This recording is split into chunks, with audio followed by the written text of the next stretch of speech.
Thanks, listeners, for joining us for Elko Live today here on KELK Radio. As we do on Tuesday, this is the day we set aside to get updated in Elko City News. And it's a pleasure to welcome our City Manager Jan Baum in studio today in advance of this afternoon's regular council meeting.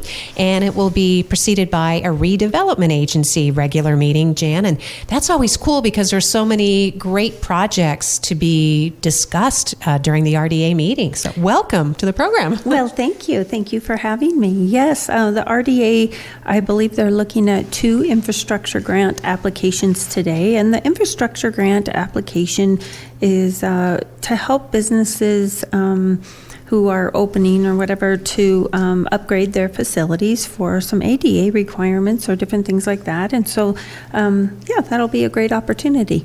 These are really nice opportunities because it's usually matching, some sort of matching money. We saw the result of that with the RDA's initial storefront grant improvement projects, Jan, and that really did a big job in downtown, inspiring other business owners to make improvements and just really sprucing things up and enhancing property values, which is also important to the future of this, the health of the grants. So these are for more infrastructure or interior improvements, I guess it's safe to say?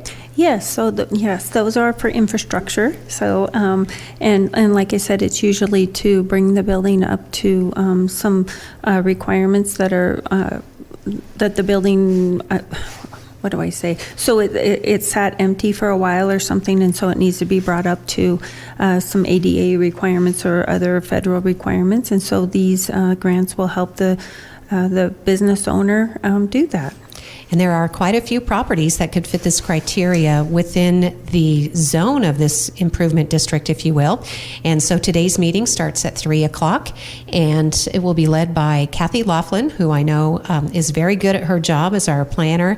And she has been encouraging business owners and working with property owners for them to apply for these grants and to consider making these investments.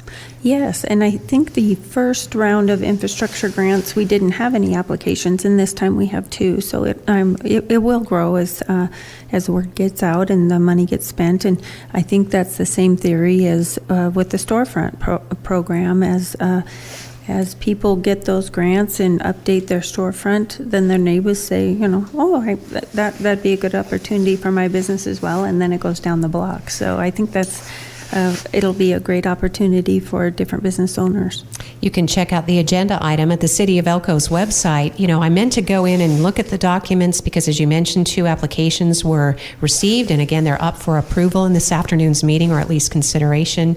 And I don't want to assume anything, but I did see, I'm kind of excited that there's some work going on in that beautiful Idaho Street, the old Cedar Creek building, which used to be Bob's Togs, I think, right there in the heart of downtown. Yes, I'm really hoping. I actually had the opportunity to go there and visit with the owner the other day, and the building is just, it's beautiful. Now that it is empty and you can really see the brick walls and the wood floor, it's a beautiful building. So I'm excited for whatever he has in store for that building. Yep, beautiful bones. As you said, these hardwood floors, there's a nice basement. Of course, we all knew when Dwayne and Delynn Jones, had their business there, and we loved to patronize them for many, many years of Cedar Creek Clothing. Yes, I think we all miss Cedar Creek Clothing. And then I was going to mention that the 2 infrastructure grants, one is for the Rancho Plaza, and the other one is for the old bicycle shop there on Idaho Street. And so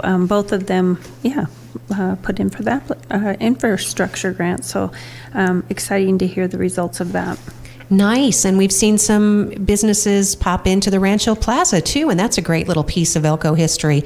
It's great to see those little shops being used. I've seen a lot of small business owners maybe start out because it's an inexpensive place to kind of incubate a business, and then moving forward. So very cool, Jan. What a great way to start the new year with those prospects. Absolutely.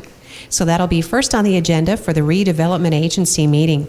And then moving on to the RDA's annual report, and under provisions of NRS, this is something that's done, and in fact, I guess redevelopment agencies are scrutinized by the state for various reasons because it's its own taxing entity, I suppose.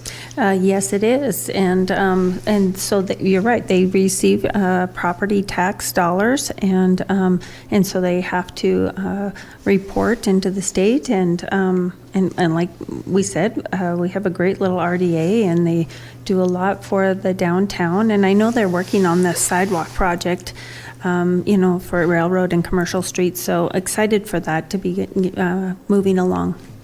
We'll be happy to have Kathy Laughlin back when all this gets situated. She's great to have these discussions with Jan. She does such a great job. Last year, I think even in the fall, she was super excited about that sidewalk project. It sounds like it's simple, but honestly, it will make such a huge difference in the infrastructure in downtown Elko.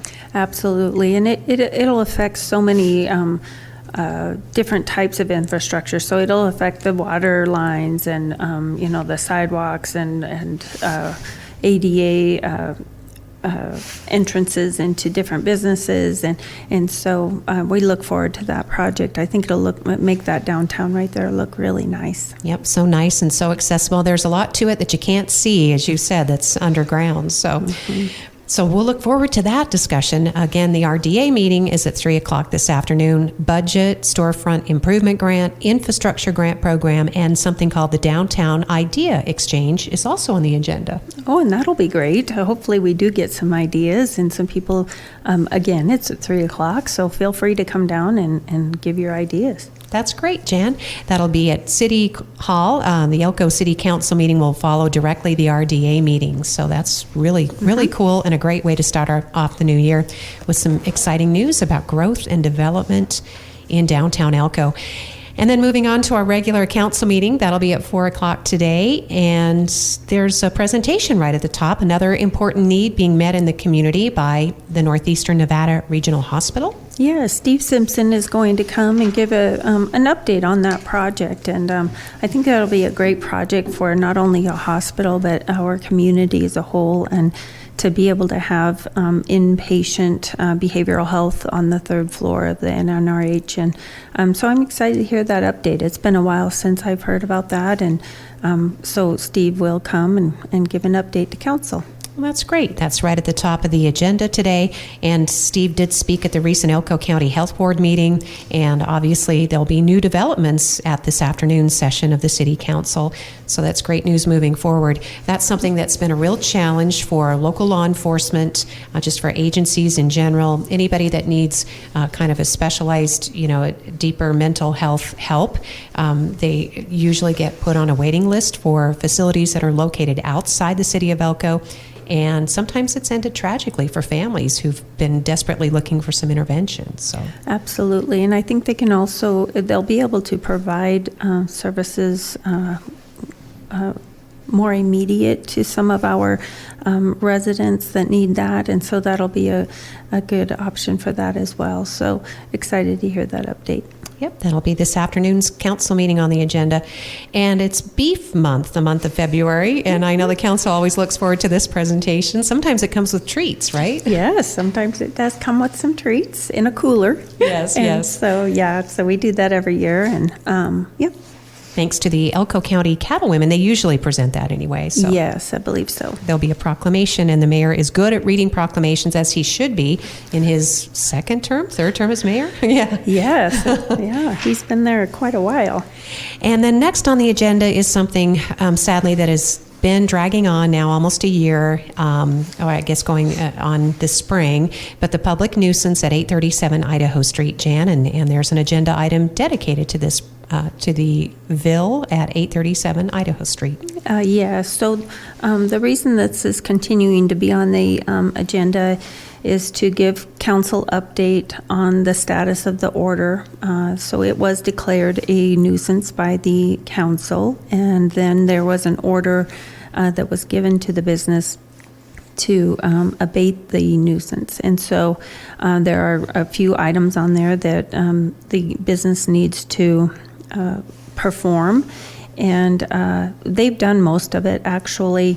The council did amend the order for security services, and there were some stipulations in that amended order that we're going to update council on where they are in that, with that amended order. And then if council is satisfied, either this meeting or next meeting, or I don't know, at a future meeting, then we won't have that on the agenda on a regular basis.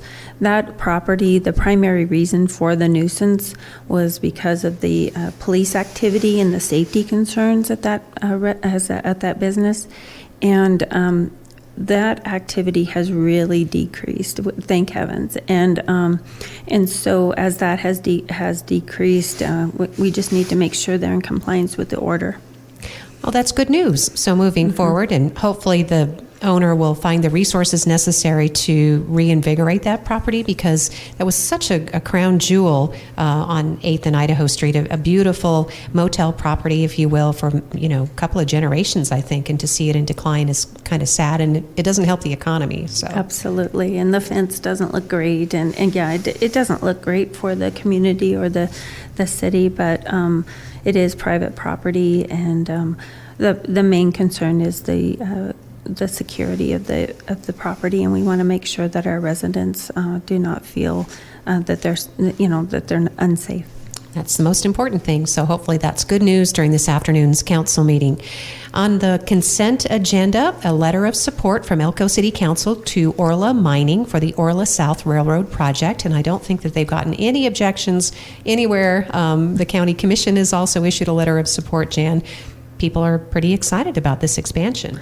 We are excited about Orla Mining, and I believe that their mine site will be located in the county of Elko, which is very unusual for most mines. And so, yeah, for sure, I'm sure the city of Elko, the city council will be in approval of that support letter. I look forward to a presentation by Orla, if it's maybe just a letter, right? It's just a letter, okay. Yeah. So Jamie with Orla will not be able to be there tonight, and so we just have it on the consent agenda so we can make sure and send that in. I think I know where Jamie might be. Some other people might be at the Nevada Mining Association reception, right? Yes. So that's also exciting news as they welcome a new director for the Mining Association. Under personnel, making some adjustments in budgeted positions in the building department, Jan? Yes. So part of we've been looking at the building department a little bit and trying to help out with some of our staffing needs there. And currently there are 2 customer service positions, and one is a building permit technician, and the other one is a technician assistant. And we just, after visiting with the building department and Jeff Ford and our building official and Scott Wilkinson, we determined that it might be beneficial both for the customers and for the staff to have both of those positions as building permit technicians. And so the current building permit technician can provide training for the technical assistant to bring her up to speed with the building permit technician duties, and then hopefully we can provide a little more customer service there. I was just going to say, so the end goal is to enhance that service that you're giving, and the city's getting a little busier. I mean, is that fair to say?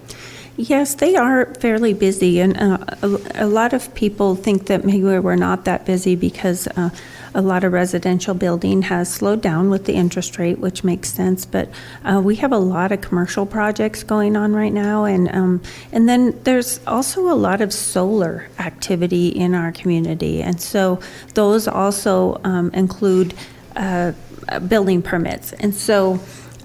Yes, so that office is actually very busy, and because our staffing is limited, we don't want business to stop when our building permit technician is on vacation or out sick or something like that. So I think it makes a little more sense to have both of those customer service representatives able to do building permit inspections or look at the applications as they come in and review those. That sounds like a reasonable request, and the council will consider that during today's meeting. Moving along the agenda, again for today's session, review and consideration of public improvements for Copper Trails Phase 2, and that's moving right along to more new housing in the community. Absolutely, and that's a great little subdivision up there on the Copper Trails. It's up off of 5th. And we approved the map not too long ago, and so this is just the conditional acceptance of the public improvements. And you're right, that's just moving along, and most of it is finished, and so we're happy to get that moved along. All right. Moving on to new business. Speaking of moving along, there's some housekeeping items, and I just thought I'd let you pick if there's anything that's extraordinary out of this bunch. Yeah, so you're right. They're just housekeeping items, the vacations and the custodial contract. And then the next item is, unfortunately, we've received a resignation from Catherine Wines on the Arts and Culture Advisory Board. And so I just want to give a little plug for Catherine. She has been on the Arts and Culture Advisory Board for many years, I believe maybe 15. And she has spearheaded a lot of great projects in our community, and we're very thankful for her service. She's done an amazing job for the city of Elko and the arts and culture community, like the murals, and I think she was very involved in the We the People project, which has not finished, but anyway, we just want to for sure make sure we say thank you to Catherine for her service. And sorry to see her go, but I also understand that people move along. And so good for her, and I hope that whatever she does in her next chapter, she enjoys, and thank her for her service. All right, so there'll be an opening on the City of Elko Arts and Culture Advisory Board. So, okay, and yes, and thank you, Catherine. She has contributed greatly to, as you said, this art culture within the community, and I think she's one of the original members and has probably been chair of the board the entire time. So I think so. She's very passionate about it, and the community has definitely benefited from that. All right. So then moving on to, as we said, if there's, there is a possible revision of the City American Rescue Plan Act fund, the distribution policy. I guess that's good news. There's some money in the fund. Yeah, so what that is in May of, I think it was 22, we created the American Rescue Plan Act Fund Distribution policy, and that was our ARPA policy. And so basically what that said is it gave detail on the infrastructure grants, or the infrastructure projects, the water infrastructure projects that the City of Elko committed to with the ARPA funds, and then also some of the behavioral health and some different things like that. So in May of 2023, Council took another look at all of the water infrastructure projects and reprioritized based on engineer estimates of where it was coming in. And so they already approved these new priorities, but we didn't update our policy yet. And so this is kind of a housekeeping item as well, because the new priorities have already been approved by council. We just wanted to make sure that got into our ARPA policy. Okay, and those are directing all those funds into city infrastructure, which helps to facilitate growth in other areas, right? Absolutely, yes. Those have been great projects. One of the projects, which is the hospital second source project, and that water line, that project is almost finished. We're just waiting for some components to come in because of supply chain issues. Hoping that those will be in fairly soon, and then that project will be 100% complete. The Cattle Drive project, which puts in a water line from Cattle Drive to exit 298. That project is well in progress and really moving along. In fact, I think they're boring under the highway today or yesterday. So the Mountain City Highway, going from Cattle Drive, under the highway to the other side, and then then the Elko Mountain project is going to go out to bid this week. And so we're really moving along on these water projects. Dale Johnson is our utility director, and he's doing an amazing job on these projects. Well, Jan, it's again safe to say, and we've said it before, but the city has been in great hands when it comes to planning for all these infrastructure needs. There just wasn't enough money, and now that there was a fund available, you were able to get started and take advantage of, at least the best available construction prices, because now we see everything going up. So Absolutely, and we were just very fortunate to get this ARPA funding and get some of these projects done. They were in the master plan, which Scott Wilkinson really worked hard on and has for most of his career. And these are great projects that bring water resources, second sources, more pressure. I mean, there's a lot of information behind these projects of what they're bringing to our city, not only development, but also second sources, like I said, and pressure needs within the city. Jan Baum is our city manager, and our guest as we're updating the city council agenda, looking over the agenda in advance of this afternoon's regular meeting, Jan, that starts at 4 o'clock today. Well, next on the agenda, a couple of items that will probably generate a lot of discussion. There are some expenses at the Elko Regional Airport. We've got to keep these flights going, but it's a little difficult and takes some scrutiny, right? Right, for sure. So the two items on the agenda for the airport, the first one is implementing airport security badging and media fees. And part of this is with the larger plane, the Elko Regional Airport has to update their security program. And currently we have a temporary approval of our security program. But in order to make that upgrade in our security program permanent, there are some requirements from the TSA that we have to implement, and one of those is badging. And included in the badging are background checks and criminal history record checks. And so every person that has access to the secure portion of the airport, whether it be on the ramp or in the secure portion of the terminal, they will need to have a badge and different record checks based on their security level. And so the city of Elko will get charged for these different security checks and background checks. And so we will need to charge the people that need those badges. And because I would say there's a few hundred people that have access to different portions of the airport based on if they're in a hangar or part of a business that has access to the airport. And so we have to implement that so that we can get our security upgraded for the TSA. All right. And then the city is really looking carefully at the budget, right, Jan? I mean, because the next item has to do with maybe enhancing some of the parking fees. Yes. So our parking fees currently are $7 a day, and they have not been updated since 2010. And so that's quite a few years ago. And so we are looking at increasing the daily rate for our parking from $7 to $10. And Jim Foster will have some examples at the meeting of different fees in different areas and different airports for parking. This is not a large parking fee by any means compared to other airports. And probably long overdue.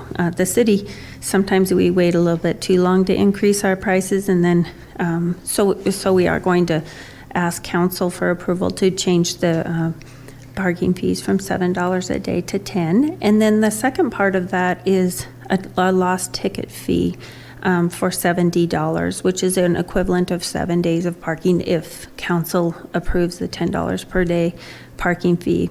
And so currently when people come to they fly in, at 5:30 in the morning. Oh wait, that's when they leave. So when they are leaving, at 5:30 in the morning or flying in at 9:30 at night, and they get into their car and they have lost their ticket, then they have to buzz one of our staff members to get out, or so this will enable them to push the lost ticket fee button, and so there will be a charge for the lost ticket, the lost ticket, which most airports do. Yeah, and it's not, it's tough. Well, I shouldn't say we've all been there, done that, because when you get the ticket, just put it up there in your windshield. That way you don't put it in your pocket, don't, put it in your purse or your wallet. Put that in your windshield, and that way it stays with your, up on the dashboard, I should say, not on the exterior, but yeah. Right, so, and I'm the worst. If I put it in a pocket or I put it in my purse, you just forget it, I'll never find it. So I always try to leave it in my cup holder or, on the dash. Sometimes you have to be careful with the dash if it's real hot. You don't want the print to come off, but it also depends on how long you're going to be gone. But for sure, it's the best way is to just keep it in your car, and it's right there as you leave. All right. So good advice, and those will be considerations for the council regarding the airport when you meet this afternoon. And as far as other updates, there'll be a public hearing, but it's sort of a property issue and has to do with, I think, a right-of-way. Nothing that's really outrageous or egregious to the public, I would think. No, that's a kind of a housekeeping item as well that goes with the vacations earlier in the agenda. And so, no, and then there'll be staff updates. And so, it's kind of a long agenda, but nothing too complicated included in it. I always like the staff reports because sometimes that's where some of the news comes out, right? The emerging news. I know that Snowball had their last day on Saturday, and I hope it was a great time had by all. Yes, they did have their last day, and it went great. They had a really great turnout, and so really happy for the Snowball crew, and again, special thanks to them. So working every weekend for the last 5 weekends. The lift ran really well this year, which we're all so thankful for. James Wiley has gone to a lot of work to make sure the Snowball was successful this year, and he definitely did that, and so kudos to him. And then the other piece of information with Parks and Rec is that the pool opened yesterday, and it's heated to the 83 or 84 degrees. So if you've been missing out on your swimming or the morning swimming or exercise, then please know that the pool is open again. And Jen, again, a great staff. Credit to them. They just ride those waves at the pool, if you wouldn't, don't mind the pun. But and they come up with special events and activities. We really have a very nice city Parks and Rec department, don't we? We absolutely do. And actually, it's been very nice because a couple of the pool staff have gone over and helped with the Snowball while they've been closed and waiting for some parts for the showers. And so, kudos to Nikki and Mandy, and thank you for their help as well. Well, thank you for the update. And again, if anybody has, any questions, I'm sure that because we're nearing March, and I think the Boys and Girls Clubs was planning to do a presentation for us in March about groundbreaking for our very own brand new city swimming pool. Absolutely. I'm hopeful to hear from them fairly soon. I haven't heard from them for a while, but I do hear about them out in the community, and I think they're looking for donations for the new recreation center. I believe Nevada Gold has contributed, a lot of money towards that project, but it's a community-involved project, and so, if you're looking to be involved or contribute to that cause, I'm sure that they'd be happy to hear from you. Yep, fundraising continues for the Boys and Girls Club's contributions. Again, a lot of matching money goes into this and community support. It's an aquatic center with a swimming pool and attached rec center, as they call it. It's not the event center. We want to always make sure that people understand those are separate facilities. I think the event centers, that's maybe a project farther down the road, but it's not part of the swimming pool right now. So it's just something to keep in mind and to give the Boys and Girls Clubs the support they need to get that pool built. Absolutely. I think those two projects have been separated, and which really makes sense. They're totally two different projects. One is a recreation center, which includes a gym and a pool and a teen center, and will just be such a great benefit for our community. And the other project is an event center, which I think is a really great concept as well, but totally two different concepts. And so currently, I believe, at least from my perspective, is we're really working on this recreation center right now, and the event center might be a little bit on the back burner, but I haven't heard much about it, so I don't have an update, but for sure, I believe the rec center is very active. Great. Any other updates before we close out today's program? I just wanted to mention, and I don't have them all listed right now, but I do want to mention that we do have some job openings on the website.